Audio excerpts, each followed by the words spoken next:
If you catch a wild animal and keep it in a cage long enough, then one day open the door, it often won't leave.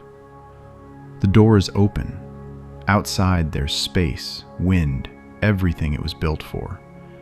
And it just sits there, staring at the open door, not moving.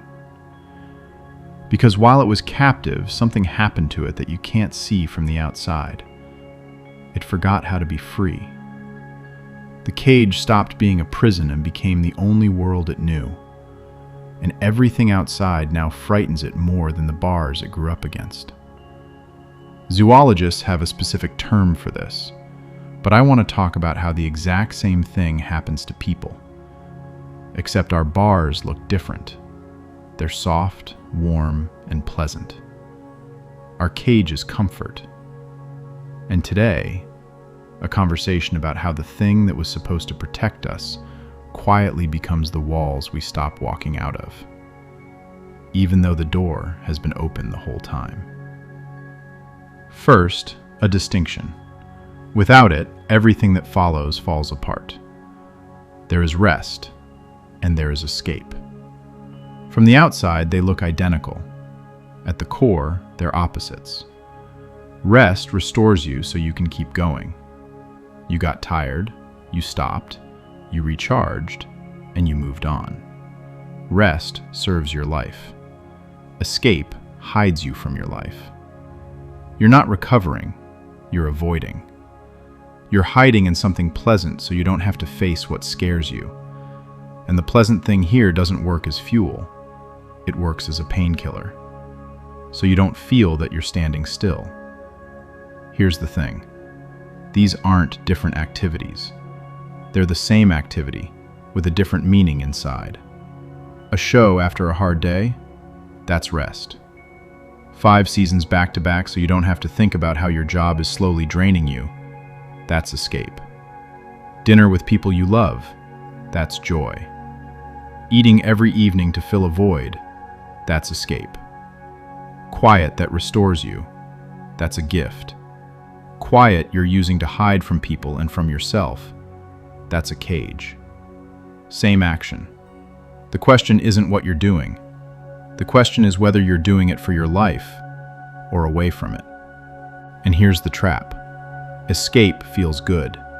If it were painful, we would have walked out of it long ago. But it's soft, warm, comfortable. It soothes. And that's why leaving it on your own is nearly impossible, until something forces you. Let me tell you about someone. I'll call him Daniel. Daniel has been at the same job for 12 years. The pay is average but steady. His boss is tolerable. His coworkers are familiar. The commute is the same route down to every turn. He could do his job with his eyes closed. Ask him if he likes the work. He'll be honest with you. No. But I don't hate it either. It's fine. That word, fine, is the most dangerous word in his life. Because if the job were genuinely miserable, he would have left by now. Pain pushes you out, but fine holds you like concrete. It doesn't hurt enough to change anything, and it doesn't feel good enough to call it a life. It keeps you right in the middle, in a warm, gray zone where nothing happens. Daniel isn't in crisis. He's not suffering. He's not at rock bottom. He might almost wish he were. At least from the bottom, you know which direction is up. But from fine, there's nowhere to go. Nothing is on fire. Every year he tells himself, next year I'll make a change, take a course, try something different. And every year, nothing changes. Because why risk what's fine for what's unknown? He's 46. He's spent 12 years in this fine, and if nothing shifts, hell, spend 20 more. And at 66, hell, say the same thing. Fine. Daniel isn't unhappy. That's the whole tragedy. He's comfortable. In a soft, warm cage with the door open the entire time. Why does this happen? Why does a reasonable, intelligent person willingly spend their life in a cage they never even locked? It just closed on its own. A few reasons. First, your brain values predictability over happiness. Take that literally. The human brain didn't evolve so we could be happy. It evolved so we could survive. And for survival, predictability matters more than joy. A familiar discomfort is safer to the brain than an unfamiliar opportunity. So it will always vote for leave it as is, even when as is quietly draining you. Second, comfort numbs you 1 millimeter at a time. No one notices themselves getting used to it. It happens without a sound. First, you settle for slightly less than you wanted. You adjust. Then slightly less again. And 10 years later, you're living a version of your life you never consciously agreed to. You arrived there through hundreds of small, I guess that's okays. Third, the fear of losing what you have is stronger than the desire for something better. It's been observed for a long time. A loss hurts roughly twice as much as an equivalent gain feels good. So someone who has fine is terrified of losing it, even for something demonstrably better. The bird in hand grips harder than any bird in the sky. If this is landing for you, hit the like button. I appreciate it. Now, the most important part. A note before we go further. Without it, this conversation would just be fear-mongering. Not all comfort is a cage. And the answer is not to tear down everything stable and throw yourself into chaos. That's the other extreme, and it's no better. There are people who can't stay put. New job every year, new city, new relationship. They think they're living fully. But they're running too, just in the opposite direction. Away from stability, away from depth, away from whatever asks them to stay and work through it. Endless self-searching can be just as much a cage as endless stillness. So it's not about whether you have comfort or movement. It comes down to one question.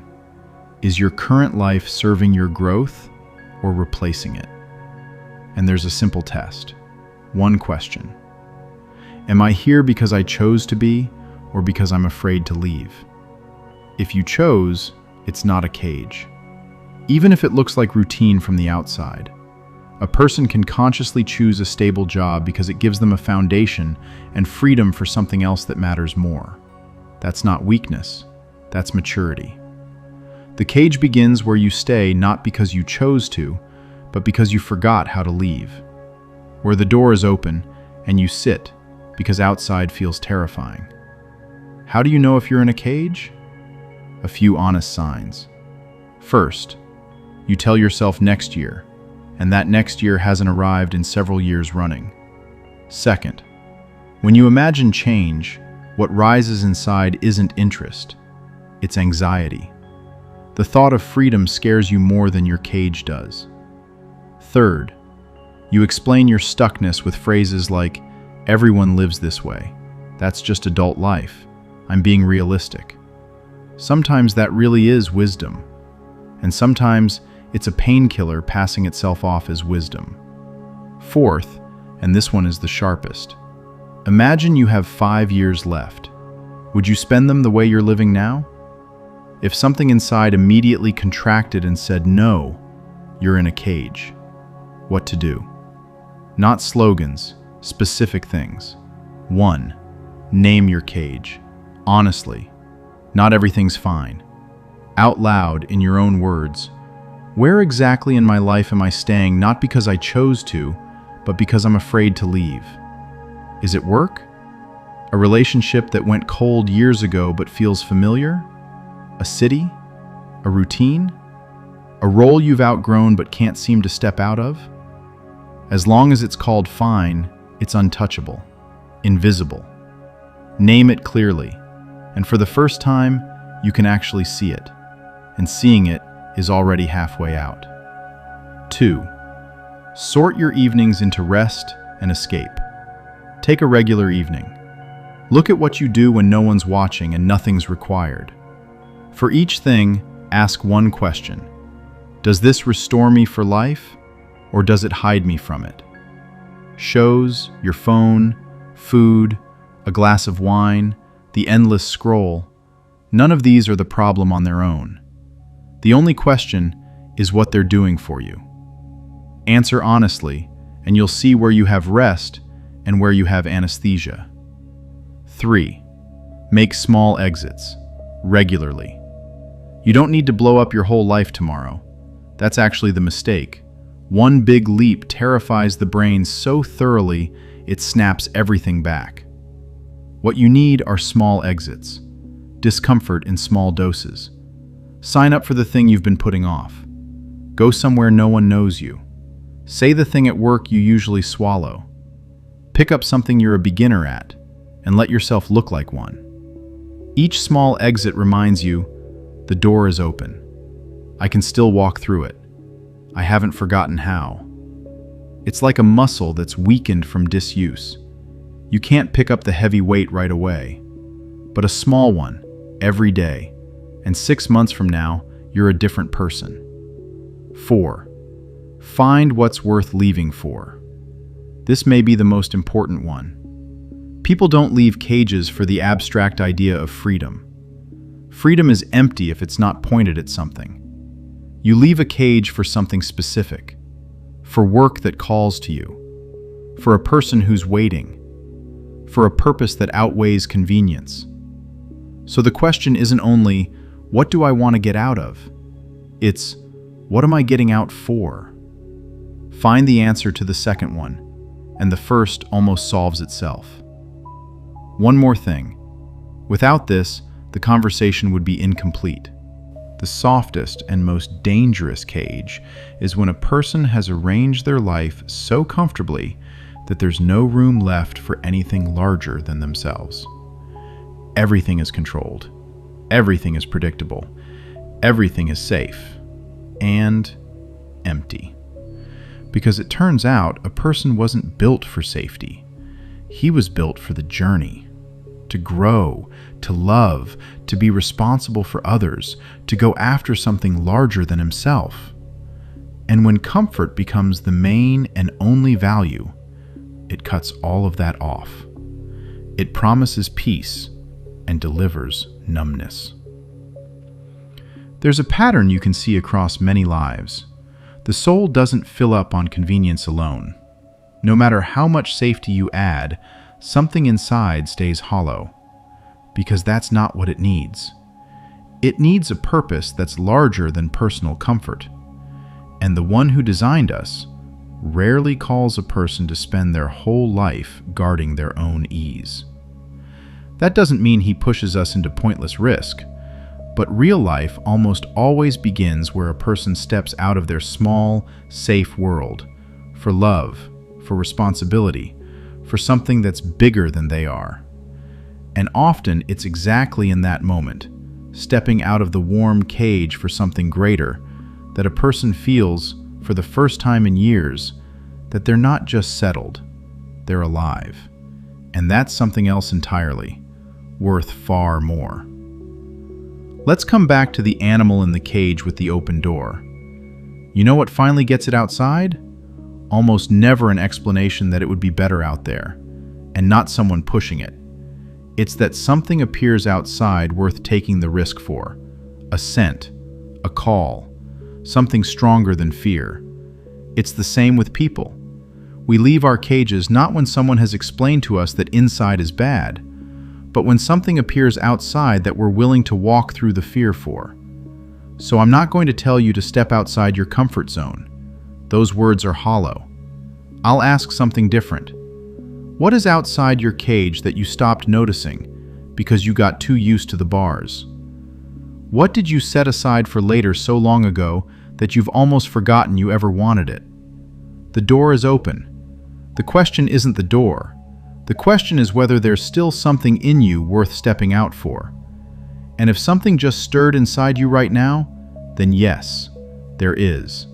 You haven't completely grown into the cage yet, and that's already a lot. If you got something from this video, leave a like.